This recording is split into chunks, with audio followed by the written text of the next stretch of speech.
Everyone, good morning and welcome back to my channel. So আজকে তো সোনমার্গ যাওয়ার কথা, গলাটা ধরে ধরে গেছে মনে হচ্ছে একটু, না জানি সকালবেলার ব্যাপার। তো উঠে ফ্রেশ হয়েছি, এখন যাচ্ছি ব্রেকফাস্ট করতে। চলো চলো এখন যাচ্ছি ব্রেকফাস্ট করতে, দেখি আজকে ব্রেকফাস্টে কী কী আছে। তো চলো, রত্নাঙ্গ তালাটা দিয়ে দাও। বেশ ভালোই ঠান্ডা লাগছে এখানে, মানে ভাবা যাচ্ছে না ওই কিছু ঘন্টার মধ্যে কোথার থেকে কোথায় চলে এসেছি বলো। একদম। যাই হোক, চলো ব্রেকফাস্টটা করে নিই, দেখি আজকে ব্রেকফাস্টে কী কী আছে। ব্রেকফাস্টটা করে, কালকে রাত্রে অনেকটা রাত হয়ে গেছিলো খেতে। তো চলো, আজকে ব্রেকফাস্ট আছে চিকেন পোলাও, জ্যাম, পাউরুটি আর পরোটাটা ছিল, সেটা শেষ হয়ে গেছে আমাদের আস্তে আস্তে। আচ্ছা,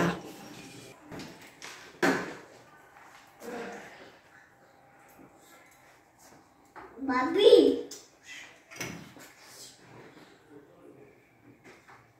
टिश्यू है ना मम्मी, टिश्यू में डाल कर टिश्यू को बनाओ। मैं भी यही सोच रही हूँ, टिश्यू कहाँ है? ना मैंने ले मम्मी टिश्यू में डाल कर हाँ बना लेना, देखो उधर नहीं जाओ। अरे उसमें कर ब्रेड खाएगा ना? রেডি হয়ে গেছি, চলো বেরোই। এখন একটু লেট হয়ে গেছে, ভীষণ ভালো লাগছে বাইরের রোদ্দুরটা। চলো, এই যে আমাদের গাড়ি এসে গেছে। চলো জায়গায় গিয়ে গাড়িতে উঠে তারপরে কথা বলছি। ভীষণ জ্যাম এখানে, বেলা হওয়ার সাথে সাথে জ্যামও বাড়তে থাকে, মানে সকালবেলা বেরোলে এত জ্যাম থাকে না। জ্যামের জন্য আমার শরীরটাও খারাপ করছে। কি অসাধারণ এই সিন! এতক্ষণ আমি পুরো একদম ক্যালেন্ডার হয়ে রয়েছি, তার কারণ আমার যেই অসুবিধাটা তোমরা জানো, গাড়িতে উঠলেই আমার মারাত্মক বমি পায়, আর সেটাই হয়ে যাচ্ছে আমার। চোখ মুখ দেখে বুঝতে পারছো, আদার্সওয়াইজ করে আমার সেরকম কষ্ট নেই। রত্নাঙ্গ সামনেই চলছে, সেরকমভাবে কোনো ভিডিওই করতে পারছি না, শুধু ভাবছি কতক্ষণে পৌঁছাবো। যাই হোক, এখনও কিছুক্ষণ সময় লাগবে। যাই, আসলে রাস্তায় বহুত জ্যাম ছিল, বহুত, মানে সব মানুষ বোধহয় কাশ্মীরেই আসে, এরকম অবস্থা। তবুও ভীষণ সুন্দর এইখানে লাগছে দেখ।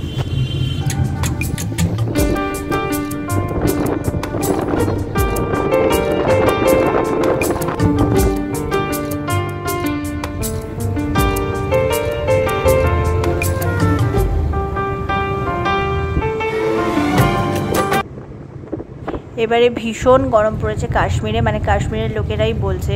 তবে সামারেরও একটা আলাদাই ভিউ, তোমরা যারা যারা সামারে এসছো কাশ্মীরে, তোমরা জানো যে উইন্টারের একটা আলাদা আর সামারের একটা পুরোপুরি আলাদা, মানে অসাধারণ লাগছে।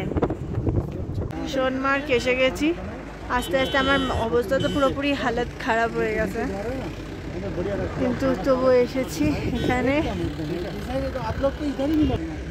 আমার অবস্থা মারাত্মক খারাপ হয়ে গেছে, আস্তে আস্তে দেখতেই পাচ্ছ, মুখ চোখ দেখে বুঝতে পারছো। তো চলো জায়গাটা ঘুরি আগে। ভীষণ গরম লাগছে, ঠান্ডার তো নাম বংশ নেই, বরং আরও ভীষণ তাপ লাগছে, ভীষণ ভীষণ ভীষণ গরম। যা ভেবেছিলাম তারপরে উল্টো। উঠছি পাহাড়ে, বাবারে কি অবস্থা, হিলটা পরে। অনেকক্ষণ ঘুরলাম এই সোনমার্গে, ভীষণ ভালো লাগছে। প্রায় 2 ঘন্টা হয়ে গেছে ঘুরছি, আর পারছি না, ভীষণ রোদের তাপ, তার মধ্যে নানা রকমভাবে মানুষ এসে মাথা খাচ্ছে। কেউ গাড়ি নিয়ে আর ওপরে যেতে বলছে, আর সবথেকে বেশি যেটা করছে সেটা হচ্ছে ঘোড়ায় করে যেতে বলছে। তো আমার পক্ষে আর সম্ভব না, শরীরের কন্ডিশন খুব খারাপ, আর ওপরে এখন হ্যাবক কিছু নেইও দেখার মতন, কারণ আমরা জেনেই এসছি। তো আবার কেউ কেউ বলছে রিলস বানিয়ে দেবো নানা রকমভাবে, তো তোমরা এগুলোর থেকে একটু সাবধান থেকো।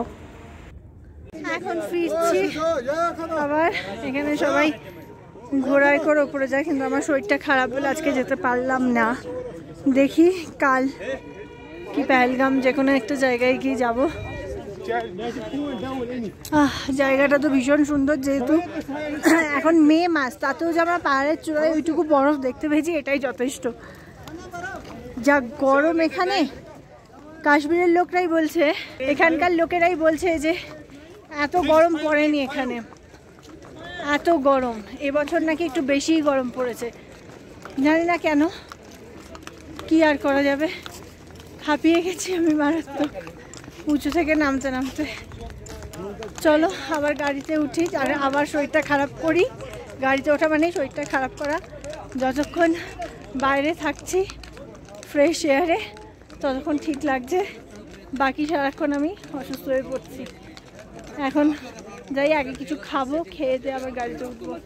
চলো। अच्छा नहीं, नदी में नहीं जाएंगे, हम सिर्फ फोटो उठाएंगे।